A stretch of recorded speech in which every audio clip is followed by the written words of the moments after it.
This is the lay reader position.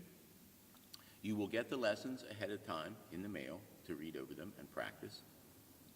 When you're in church on the Sunday that you're reading, you will wait until after the pastor finishes the collect, the prayer of the day, and says, Amen, and then begins to move toward the pulpit. At that time, the reader rises and moves toward the pulpit as well.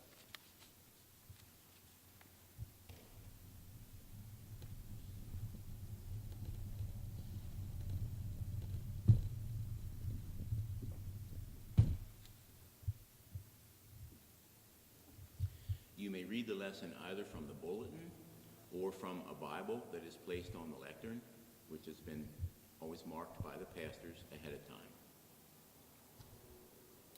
You introduce the lessons by mentioning the chapter and the book. For example, our first lesson for this morning is from the 19th chapter of First Kings. Ahab told Jezebel all that Elijah had done, etc. You do not read the parenthetical summary before the lesson. Just start directly with the lesson. At the end, you will say, "This is the word of the Lord." The congregation will respond, "Thanks be to God."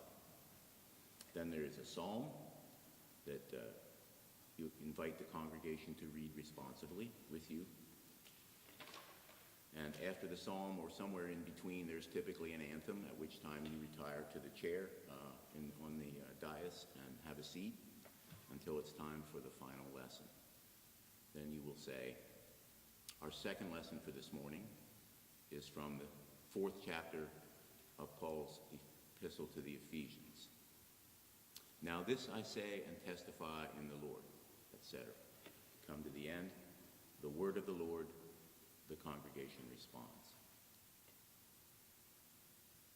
The mic, as far as how close you stand to the mic during this reading, typical guideline is 6 to 12 inches, but you can kind of feel that out. You can sort of hear as you start reading whether you need to be an inch or two closer or farther away.